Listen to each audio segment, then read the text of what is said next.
Hello everyone, welcome back to S Pathshala.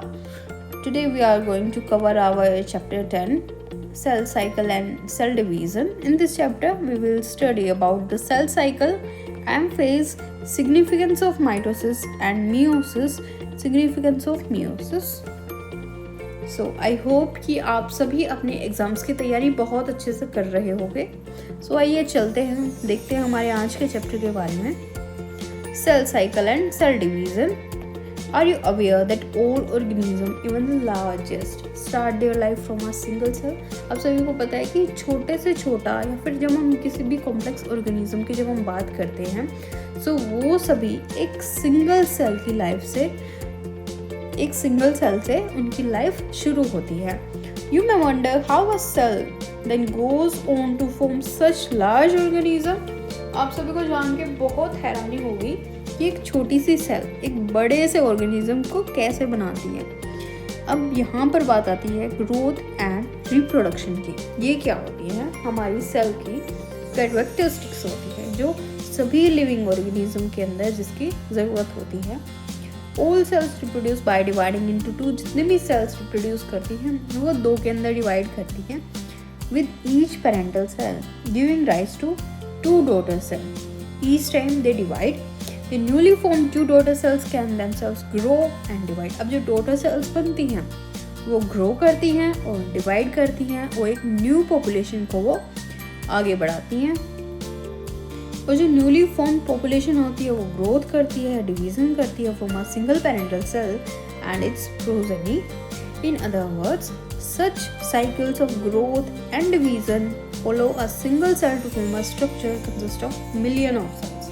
So here is a cell, it grow and divide into two. Further they will grow, they will mix a lot of numbers. So it's make a sense that a single cell give rise to millions of cells. So let us study about what is cell cycle. Cells division is a very important process in all living organism. During a cell division, cell क्या करती है? replicate करती है और growth अपने अंदर लाती है. जितनी भी प्रोसेसेस होती हैं जैसे कि सेल डिवीजन हो गया, सेल रेप्लिकेशन हो गया या फिर सेल ग्रोथ हो गया, ये सभी क्या करती है? कोऑर्डिनेट वे के अंदर होती हैं जिससे कि जो डिवीजन होता है वो सही होता है और जो प्रोजेनी सेल्स होती हैं जो फॉर्म्ड होती हैं वो जो इंटैक्ट जीनोम्स होता है वही उसके अंदर होता है. The sequence of events by which a cell duplicates its genome, synthesizes the other constituent of the cell and eventually divides into two daughter cells is called a cell cycle. So here you get the definition of what is cell cycle.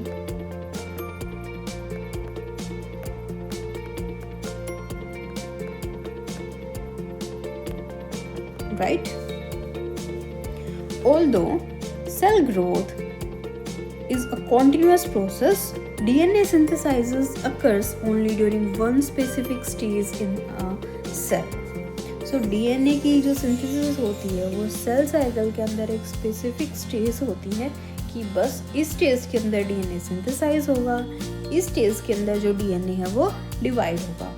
Replicated chromosomes are then distributed to daughter nuclei via complex series of events during cell division. These events are themselves under genetic control.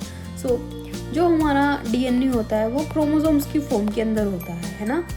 Chromosomes आप सभी ने पढ़े होंगे, ऐसे ऐसे करके structures होती है.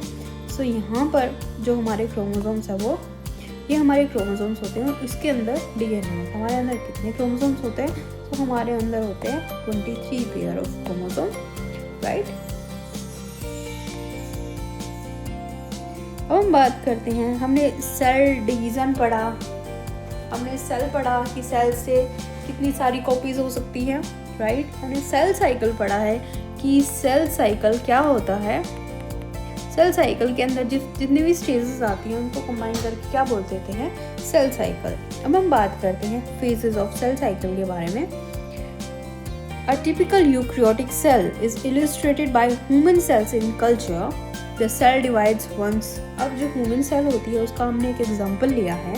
हमारी ह्यूमंस की जो सेल होती है वो 24 घंटे के अंदर डिवाइड करती है। ड्यूरेशन जो सेल साइकिल का होता है वो ऑर्गेनिज्म से ऑर्गेनिज्म या फिर एक पर्टिकुलर सेल टाइप से सेल टाइप तक डिपेंड करता है। अब यहाँ पर एग्जांपल लिया है यीस्ट की सेल का। Yeast can progress through the cell cycle in only 90 minute. So yeast जो होता है वो डिवाइड करता है, उसकी सेल्स डिवाइड करनी है 90 मिनट्स के अंदर। The cell cycle is divided into 2 phases के अंदर सेल साइकिल को डिवाइड करा है। यहाँ पे एक diagrammatic view of cell cycle indicating the formation of 2 cells from one cell. Here we first have the interphase which starts from the G0 phase to G1 phase, then S phase, then G2 phase, and then the cell enters into the M phase. M phase is also known as the mitosis phase or the mitotic phase. Okay. So G1 phase here, G0 phase is the resting phase for the cell, and then we have G1 phase, right? So in this chapter we will study deep about the cell division. M phase represents the phase when the actual cell division or mitosis occurs, and the interphase represents the phase between 2 successive M phases. It is a significant note that in 24-hour average duration of cell cycle of a human cell, cell division proper lasts for only about an hour. जो interface का जो time duration होता है वो होता है 95% जो interface होती है वो ले लेती है। एम फेज स्टार्ट होती है हमारे न्यूक्लियर डिवीजन के साथ, जिसके अंदर जो हमारे टोटल क्रोमोसोम्स होते हैं वो सेपरेट होते हैं, तो उसको बोलते हैं कैरियोकाइनेसिस। और usually ends with the division of cytoplasm, और फिर साइटोप्लाज्म का जो हमारा डिवीजन होता है उसको बोलते हैं हम साइटोकाइनेसिस। अब ये हमारी सेल है, इसके अंदर हमारे क्रोमोसोम्स हैं और ये ऐसे ऐसे हैं, राइट। और जब ये डिवाइड होते हैं, तो जब ये क्रोमोसोम्स हमारे डिवाइड हुए हैं, यहाँ से डिवाइड होंगे, तो उसको बोलते हैं हम कैरियोकाइनेसिस। और जब ये वाला जो पोर्शन है ये पूरा अलग हो जाएगा और ये अलग हो जाएगा, तो इसको बोलेंगे हम cytokinesis. The interphase through called the resting phase. अब इंटरफेज को हम क्या बोलते हैं?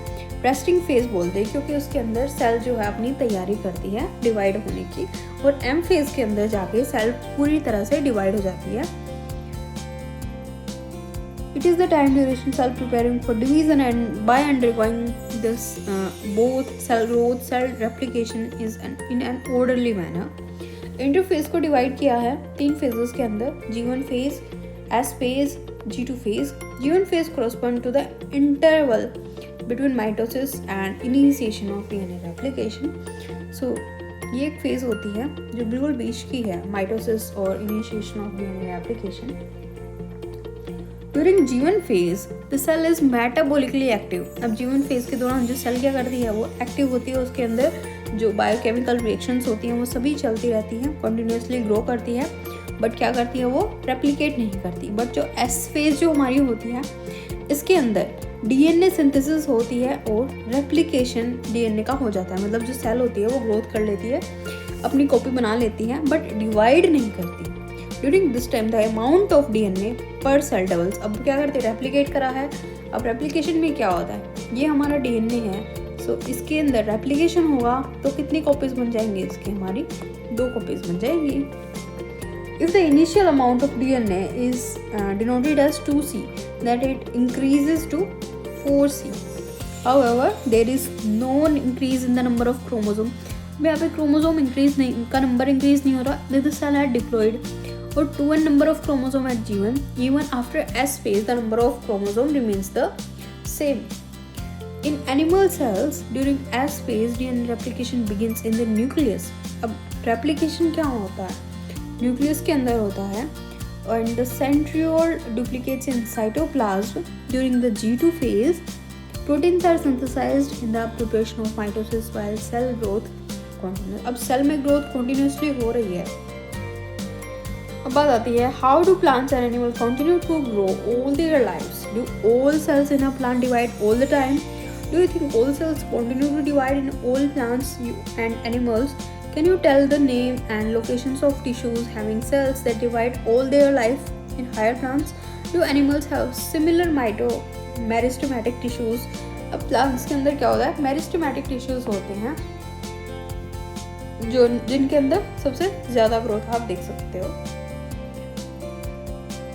अब आपने ये एक्सपेरिमेंट्स के अंदर देखा होगा, mitosis in onion root tip cells, it has 16। अब जो ओनियन होता है इसके अंदर कितने क्रोमोसोम्स होते हैं? 16 होते हैं। Can you tell how many chromosomes will the cell have at G1 phase, after S phase, after M phase? Also, what will be the DNA content of the cell G1 after S and after G2 phase if the content after M phase is 2C? So हमने क्या पढ़ा है? हमने इसी के बारे में पढ़ा है कि कब डीएनए कितना रहता है, कब सिंथेसिस होती है, कब रेप्लिकेशन होता है, और कब जो डीएनए की अमाउंट है वो डबल हो जाती है, जो क्रोमोसोम का नंबर हो जाता है वो नॉर्मली रहता है ना। तो आप सभी इन क्वेश्चंस के आंसर दे सकते हो, और अगर आपको कोई भी डाउट है इनके आंसर्स देने में तो आप प्लीज़ कमेंट बॉक्स के अंदर लिखो कि आपको इन क्वेश्चंस के आंसर चाहिए या फिर आपको स्पेसिफिक क्वेरी है, please. Okay guys, so guys हमारा साथ दीजिए और इस चैनल को लास्ट तक देखते रहिए वीडियो के साथ हमारे। Some cells in the adult animals do not appear to exhibit division, and many other cells divide only occasionally as need to replace cells. अब कुछ जो cells होती हैं वो बस ज़रूरत के टाइम पर ही डिवाइड करती हैं, that have been lost because of injury or cell death. अब कुछ सेल्स होती हैं जो फर्दर डिवाइड नहीं करती और G0 यानी क्वेशेंट स्टेज जो होती है उसके अंदर चली जाती हैं और रेस्टिंग पोजीशन में रहती हैं, वो दोबारा से साइकिल के अंदर एंटर नहीं करती। Cell in this stage remain metabolically active but no longer proliferate unless called on it do. So depending on the requirement of the organism. अगर किसी के ऑर्गेनिज्म की रिक्वायरमेंट नहीं है तो वो G0 फेज पे चली जाती हैं और वो मेटाबॉलिकली एक्टिव रहती हैं, बट उनका जो डीएनए होता है उसके अंदर वो कोई फंक्शन नहीं करती। एनिमल्स के अंदर क्या होता है, mitotic cell division is only seen in diploid somatic cells. However, there are few exceptions to this, where haploid cells divide by mitosis. For example, male honeybees. Against this, the plant can show mitotic division in both.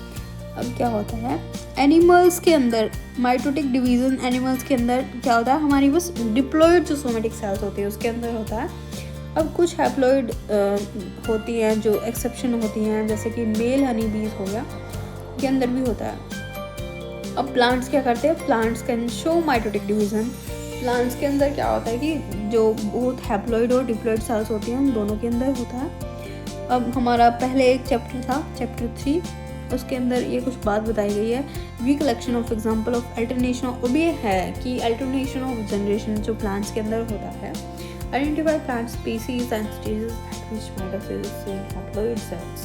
अब हम बात करते हैं M phase के बारे में। M phase क्या होती है, मोस्ट ड्रामेटिक पीरियड होता है हमारी सेल साइकिल का, क्योंकि इसके अंदर आपको बहुत सारे चेंजेस देखने को मिलेंगे। Okay, involving a major reorganisation of virtually all component of the cell. Number of chromosome in the parent progeny same रहेगा क्योंकि वो पहले से ही बढ़ गया था। जब रेप्लिकेशन हुआ तो जो नंबर ऑफ क्रोमोसोम थे वो सेम ही थे, है ना, बट इसमें क्या होगा, इसमें डिवाइड हो जाएंगे। Is also called as the equational division. अब 2 इक्वेशंस हो जाएंगी, right. Through 4 inconvenience mitosis has been divided into 4 stages के अंदर अब न्यूक्लियर डिवीजन होता है। 4 स्टेजेस के अंदर डिवाइड करा गया, उसको बोलते हैं karyokinesis. It is very essential to understand that cell division is a progressive process and very clear-cut lines cannot be drawn between various phases. अब बिल्कुल क्लियर लाइंस को ड्रॉ नहीं किया जा सकता। इसके अंदर 4 स्टेजेस हैं, प्रोफेज, मेटाफेज, एनाफेज, टेलोफेज। सो ये जो प्रोसेस होती है आपके लाइफ टाइम तक आपके काम आएंगे अगर आप आगे तक आप बायोलॉजी से जुड़े हुए हो, चाहे आप किसी भी सेक्टर में चले जाओ। सेक्टर मीन्स आप चाहे आप टीचिंग लाइन में जाओगे या फिर आप कोई भी एग्ज़ाम दोगे। अगर आप एसएससी का एग्ज़ाम देते हो, HPSC का एग्ज़ाम देते हो, UPSC का एग्ज़ाम देते हो, या फिर आप क्लासरूम के बच्चे हो, तो फिर ये प्रोसेस आपके एग्ज़ाम्स के अंदर आनी ही आनी है। अगर आप क्लास में हो तो फिर ये जो प्रोसेस है 5 मार्क्स के अंदर आपको आपके एग्जाम में आपको देखने को मिल जाएगी। अब हम बात करते हैं हमारी फर्स्ट फेज की। फर्स्ट फेज कौन सी हमारी? प्रोफेज। सो प्रोफेज हमारी फर्स्ट फेज होती है कैरियोकाइनेसिस की ऑफ माइटोसिस। अब ये किसके बाद होती है? हमारी S और G2 फेज के बाद हमारी आती है प्रोफेज। इन द S और G2 फेज के अंदर जो न्यू DNA मॉलिक्यूल थे वो अलग अलग नहीं थे। Prophase is marked by the initiation of condensation of chromosome and material. अब इसके अंदर कंडेंसेशन शुरू हो जाता है हमारे क्रोमोसोम्स का। Chromosomal material becomes untangled during the process of chromatin condensation. फिर क्रोमेटिन का कंडेंसेशन होता है। The centrosome which had undergone duplication during S phase of interphase now becomes to move towards the opposite pole। अब क्या हुआ था? Duplication हुआ था, मतलब उनका जो क्वांटिटी थी, नंबर था, वो इंक्रीज हो गया था, मतलब DNA जो हमारा वो डबल हो गया था। बट अब क्या होगा कि जो सेंट्रोमियर है उनकी पोजीशन वो अलग अलग पोल की तरफ मूव करने लग जाएंगे। The completion of prophase on thus be marked by the following characteristic events. Chromosomal material condenses to form compact mitotic chromosomes. Chromosomes are seen to be composed of two chromatids attached together at the centromere. Here you can see in this early prophase they are started to condense, right? And here in the next image you can see that they are started to condense in one another. And here is the formation of the centrioles. They starts arranging themselves. Centrosome which had undergone duplication during interphase begins to move towards opposite pole, right? Each centromere radiates out microtubule called astral rays या फिर asters. The two asters together spindle fiber form mitotic apparatus. So this is here the formation of mitotic state. Here is the starting of mitotic apparatus, right guys? Starts to condense. These are starts to condense towards the pole, right? Cell at the end of prophase when viewed under the microscope do not show Golgi apparatus, so endoplasmic reticulum, so cell organelles क्या होते हैं? दिखने बंद हो जाते हैं, गायब हो जाते हैं। नेक्स्ट आती है हमारी, तो हमारी जो फर्स्ट फेज होती है प्रोफेज, उसके अंदर क्या होता है कि मटेरियल कंडेंस होना शुरू हो जाता है ना। क्रोमोसोम होते हैं वो ए सेंट्रोमियर से की तरफ चले जाते हैं। बस of two chromatid attach together at the centromere, centromere की तरफ जाने लगते हैं। जो डुप्लीकेशन था इंटरफेस के दौरान, जो डुप्लीकेशन हुआ था वो अपोजिट पोल की तरफ मूव करते हैं। माइक्रोट्यूब्यूल्स और एस्टर्स की फॉर्मेशन हो जाती है। Two asters together with spindle fibre form mitotic apparatus बन जाता है। और फिर जो हमारे सेल ऑर्गेनेल्स थे, जो हमारे सेल ऑर्गेनेल्स थे वो हाइड हो जाते हैं। अब बात आती है हमारी मेटाफेज की। The complete disintegration of the nuclear envelope marks the start of second phase। अब यहाँ पे बिल्कुल स्ट्रक्चर बिल्कुल डिफरेंट हो गई है, सो इसको बोलते हैं हमारी सेकंड फेज जो माइटोसिस की है वो शुरू हो गई है। Hence the chromosome are spread throughout the cytoplasm of the cell। अब हर तरफ जो क्रोमोसोम है वो स्प्रेड हो चुके हैं, अब कंडेंसेशन जो है वो कंप्लीट हो चुका है। अब वो क्लियरली हम माइक्रोस्कोप के नीचे इसको देख सकते हैं। This then is the stage at which morphology of chromosome is most easily studied। At this stage, metaphase chromosome is made up of two sister chromatids which are held together by the centromere। अब centromere से उनको join कर रखा है। Small disc-shaped structure at the surface of the centromere is called the notochord। Okay, so इसको हम बोलते हैं notochord। ये वाला जो होता है। These structures serve as the site for the attachment of spindle fibers to the chromosome। They are moved into the position at the center of the cell। Hence, the metaphase is characterized by all chromosome coming to lie at the equator। अब ये क्या करते हैं, अपने आप को equators के ऊपर फिक्स कर लेते हैं। With one chromatid of each chromosome connected by its notochord to spindle fiber, from which one pole and its sister chromatid connected by its notochord to spindle fiber from the other। So these are the chromosome having the sister chromatid। This chromatid attached to the hair and this one is hair। right? So for one another, these are the sister chromatids. Next we have the plane of alignment of chromosome at metaphase is referred to as the metaphase plate. So this is known as the metaphase plate. The key features of metaphase are spindle fiber attached to a nucleus of chromosome, right? Chromosome are moved to spindle equator and get aligned along metaphase plate through spindle fibers at both poles. Next we have the anaphase. So here you can see completely the formation of the equator. Next we have the anaphase. At the onset of anaphase is chromosome arranged at the metaphase plate is split simultaneously. Two daughter cell chromatids, now referred to as daughter chromosome of the future daughter nuclei, begin. There is immigration towards the two opposite poles. Each chromosome moves away from the equator plane. The centromere of each chromosome remains directly towards the pole and hence at the leading edge. So guys, ये क्या होता है कि ये जो centromere जो होता है, क्या करता है कि ये अपने तरफ खींचने लगता है इनको, और ये क्या करती है, एक दूसरे से दूर दूर होना शुरू हो जाती है एनाफेज के अंदर.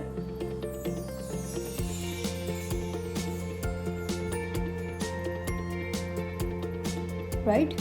सो हमारी फर्स्ट फेज कौन सी थी? एनाफेज. अब एनाफेज के अंदर क्या क्या होता है?